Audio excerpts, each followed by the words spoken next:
Hey everyone, my name is DTD, and today we are back at Bloody Painter Dating Simulator Part 3. Alright, so last time we were here, we got out of the underground room. We're up on the surface of his house now, and we're taking care of him like he's a baby. Yep, that's what's happened, so let's just dive on in.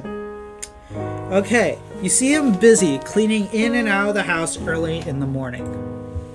I'll come help too.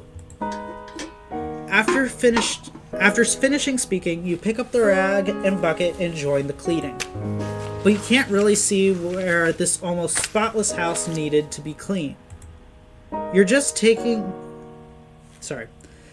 a clean, wet rag and wiping it on the clean cabinet. Do you usually love cleaning this much? It would soon be covered with a layer of dust. Wait a second, hey, hold on. You didn't say that right. You forgot to say it must be cleaned like this 1 or 2 times a week. Although he doesn't talk much, his tone and voice gives you a gentle feeling and doesn't make you nervous. You climb up the short ladder and wipe the high cabinets with a rag. Suddenly, a cockroach crawls out from the crack in the cabinet. You're so frightened that you lose your balance and fall backwards. You close your eyes. But what you get is not the pain of falling to the ground, but a warm feeling. You open your eyes and find that he's holding you like you're a princess. Aww. He catches you, with the same old, cold expression on his face. Are you alright? Yeah, I'm okay. You know, got a YouTube channel and whatnot. Perhaps to resolve the awkwardness, he asks. I'm alright, it was just a cockroach. What? Oh my goodness. I've just imagined, like, you say that, and then he makes this face and then drops you. Hearing the word cockroach, he puts you down. He takes 2 steps back from the cabinet he just wiped and then says calmly, Don't come near here yet. Bruh. Really? Why? It's dangerous. Okay. You can't help but chuckle at the thought of a murderer being afraid of cockroaches. Fine, whatever you say. The interaction just now made you feel a little warmth from this cold murderer. At least you see more of his reactions and expressions. This is the rare relaxation you have felt in these tense days. He could have let you fall off the ladder, but he rushed over to catch you. Somehow, you feel that after these few days of getting along, maybe now you both have different ideas about each other than you originally had. It was only a clear relationship between a murderer who wanted to hunt and a prey who was trying to escape. But now it has an extra layer of friendship, causing the interaction between you to have an indescribable sense of dissonance. Just when you pick up the old newspaper and prepare to wipe the windows, you find a police car parked on the road in the distance. We should run. 2 police officers get out of the car and keep looking towards the cabinet. The cabinet. Yes, they're looking at a cabinet. At some point, BP is already behind you, looking out the window with you. Wait for a second. Music starts again. And then he walks out of the door to talk to the police officers. Is there anything I can help you with? How can we hear him so clearly from inside the cabinet? Are you Mr. Otis? Yes, I am. Have you ever seen these people around here? The police officer takes out some photos from his pocket. Have these people committed a crime and are running away? No, these people are the missing people around this area. I haven't seen them before, but wolves and bears often appear around here. Can we check out your cabin? Yes, come in. Okay. BP behaves very kindly and politely. After speaking, he leads the way for the police officers. Please, follow my footsteps. I placed some traps near the cabin to protect against wild wolves and bears. You don't want to step on them. Oh, trust me, you don't. They don't feel that good. The police officers enter the house and see you. Hello, this is... An old friend who came to visit me recently. You greet the police officers with a smile and a nod. Okay. Oh, gosh. Why aren't we being like, help me, this guy is a murderer? They have guns. What is he going to do? Take on 2 police officers at the same time? Like, is this dude like a master like kung fu fighter? And even if he did, like, the police officers going missing would be noticed. Like, he wouldn't get away. What's our logic here? At the same time, a police officer quickly looks through the missing person's photos in his hand. Then he puts the photo back into his pocket. It seems that your disappearance has not been discovered by anyone yet. You stand next to the bookcase blocking the entrance to the secret room. Oh, that's another thing. Wait, we're helping him? But that's not what I was trying to say. That's another thing. The police know that I'm here now, which means once anyone does, like say that I'm missing, they know that this dude's got me. Or the last place I'd been seen was with this dude. And so he wouldn't get away. Like, gosh. After searching around, the police find nothing unusual and leave. His trust in you increases. I don't want his trust. Well, I do. But I feel like I'm not doing it in, like, the right way. I could have gotten out of there. Like, man. Today, you still sleep on the couch in the living room instead of the cold basement. ... I forgot to do the ... It kind of is annoying to do. Half asleep, you hear the sound of someone approaching. When you notice it, the person seems to be very close to you. You pretend to be asleep, and the person just looks at your sleeping face quietly. ... The man stretches out his hand and takes it back just as he is about to touch your hair. Get your hands away from me, you creep! Did he actually just say tisk? This is how you say tisk. You don't say the word. Okay, now I know this dude's gotta be an AI voice. ... He turns around and leaves. Sorry. Noi.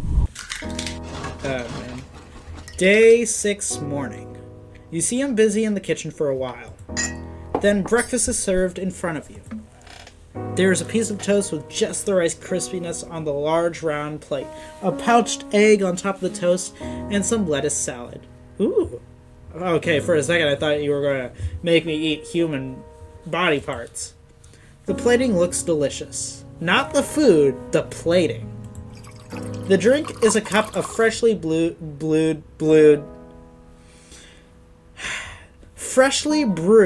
hot cocoa. The cutlery he gives you is still a round plastic fork with no offensive features. Bro, I didn't rat on you to the police, and you're not trusting me with a fork? Really? You sit at the dining table and start eating while he sits on the chair opposite you and flips through a book. It's still snowing outside, and listening to the squeaking sound of the fireplace, the atmosphere in the cabin is particularly comfortable. As long as you ignore the fact that you're in the same room with the murderer who kidnapped you, everything is really relaxing. You look at him who's full of mysteries, and some questions arise in your mind. And you decide to ask loudly, ask carefully.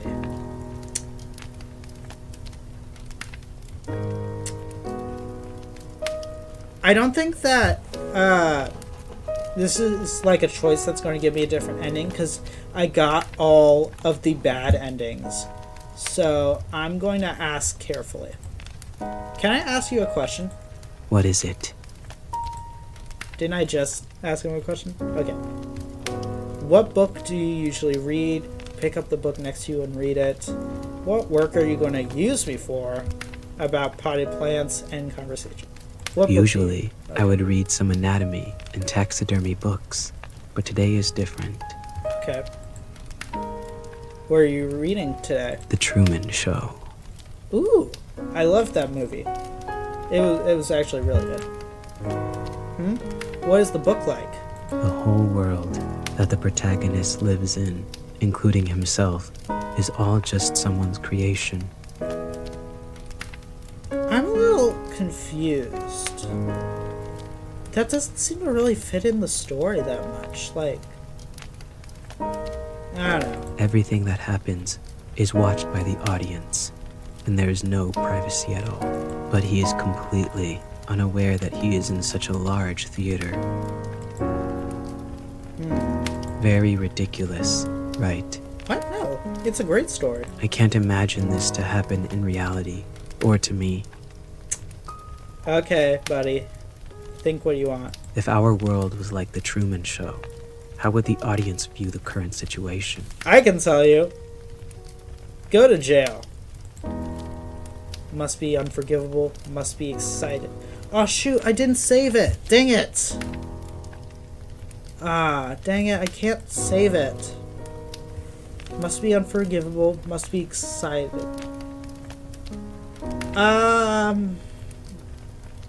What do you mean by excited? Like, what's that supposed to mean? I'm excited to see this guy go to prison, so... Excited? Why? For you to go to jail. They may be attracted by your charm and want to be killed by you. We are not sane. Yeah, even he's surprised. Incomprehensible. But what a bunch of weirdos with good taste. Oh gosh. We're like so weird. It's hard to tell from his poker face whether he's seriously boasting or joking. Pick up the book next to you and read it. You pick up the book next to you and start flipping through. It's a book about the possibility of having a completely opposite version of yourself in a parallel world. If there's a complete opposite version of you, what do you think it would be like? Oh, that book. Let me think. Probably a guy wearing a burgundy coat and always having a smile on his face. Why a burgundy coat? Oh, look at that. Because I like blue. If he is the opposite of me, he should like red, right? And then Team Fortress 2 starts.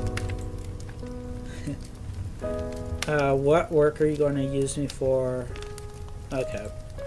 You ask bravely. He looks up at you for a moment. I was going to make you into some kind of doll at first. Okay. Your eyes are beautiful, but if they are left alone, they will become rotten and sunken. Ew. So I would like to dig your eyes out Whoa. and put them in a glass jar and soak them in formalin. Oh, so that's what preserve formalin them. is. Glass beads will be placed in the empty eye sockets to replace the eyes. Okay. You look very pleasing to the eye, so I would also like to keep the head intact. Did you just call me pretty? Ooh, not me, the character. Stop! This is terrible. Thanks for the compliment. Thanks for the You're compliment. Oh. I don't like how you're looking at me. Why did he say it first? Has his mind changed? You're curious, but you don't have the guts to ask any further. Okay, so at least he's not, like, considering to kill us. About potted plants. I saw many potted plants on the shelves in the living room, but why are they all withered? I have tried my best. I don't know why they always die. End conversation. Yes. Day 6, noon. It's noontime. To thank you for making breakfast for me today. Oh, whimsical music playing. Let me make lunch in return. He's not happy with that idea. He frowns at you with an expression like, are you out of your mind? Honestly, my character probably is out of her mind. Don't worry, you said there are traps outside the house. Only you know how to get in and out normally. Even if I resist you with a knife, I can't escape. Okay, but I'll keep an eye on you. Alright. Don't try anything stupid. Listen, stupid is my middle name. Great. As for what to cook and the ingredients, well, a bad idea flashes through your head and curiosity makes you ask, do you eat human flesh? No. Why would I do that? I mean, you have a lot of human flesh lying around. I just use human bodies as materials for making art, and I never think about eating them. Oh, okay. I thought you murderers all had some degree of cannibalism. Is she hinting at, like, what's his name? Eyeless Jack or something? He eats people, right? Let's put it this way. Do you eat paint and painting tools? Yes. Just because I kill people to use as materials to make works doesn't mean I will eat them. Alright, fair. Also, I'm different from those who have fun committing a crime and kill purely for the sake of killing.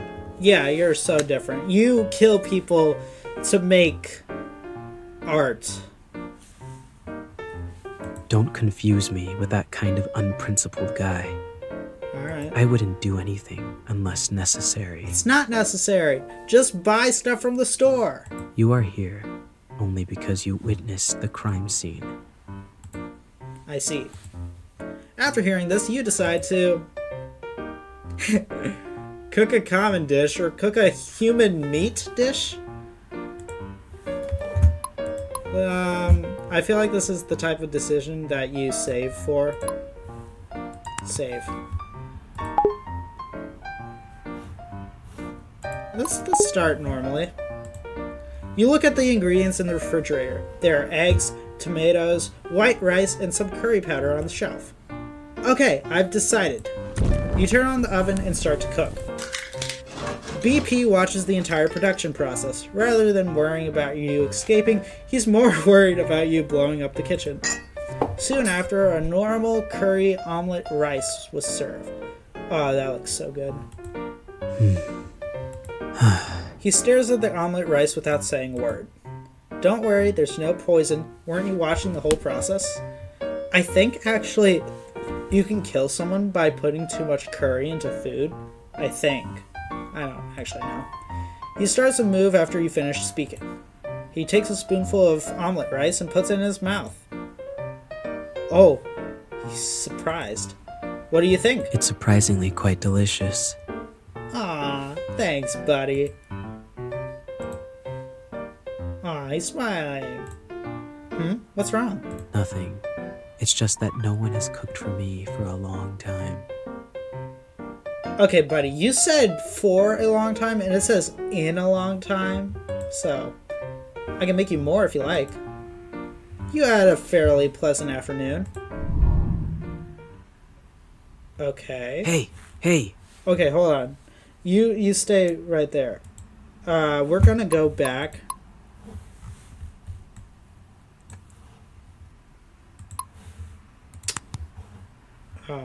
Wait, whoa, hold on.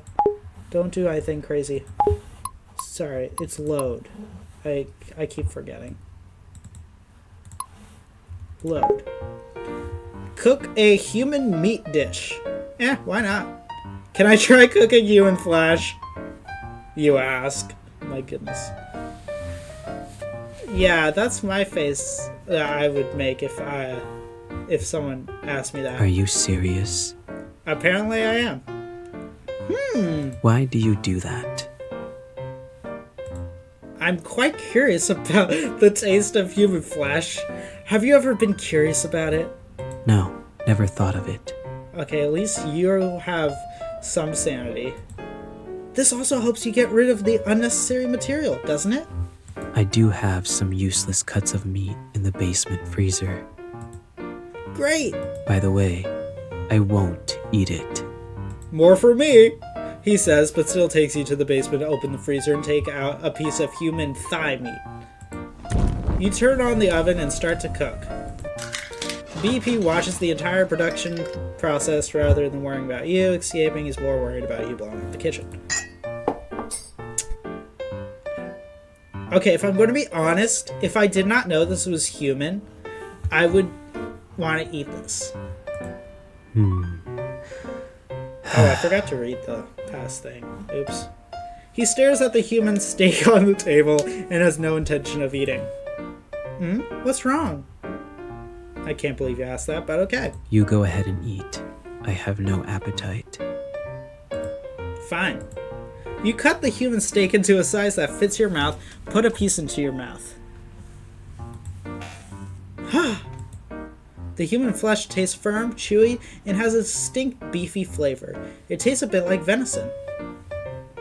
I actually love venison. Although it's delicious... Oh, gosh. Although it's delicious, it's difficult to chew, so you chew it for a very long time. BP frowns and sits aside, watching you eating with gusto. It's really delicious. Wouldn't you like some? No. He continues to watch you eating with gusto. At this point, your fork accidentally falls to the ground. You bend down to pick up the fork that has fallen to the bottom of the table, then raise your head to continue eating. You look at your plate and notice that there seems to be a piece of meat missing. Not bad. Well, look at that. We're stuck with 2 cannibals right now.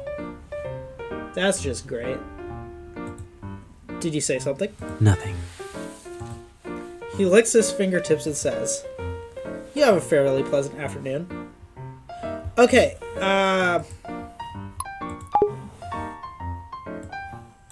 Okay, so this next part is the end of the game.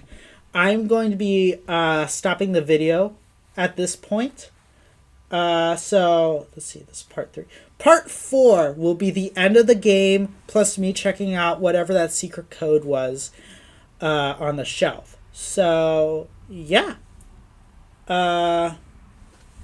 Next video, we're going to be finishing up this game once and for all and see what happens. So, thank you all for watching. Be sure to like and subscribe. Check out my other videos. Be sure to tell a friend about my channel, and be sure to tell that friend to tell a friend about the channel. Thank you all for watching, and good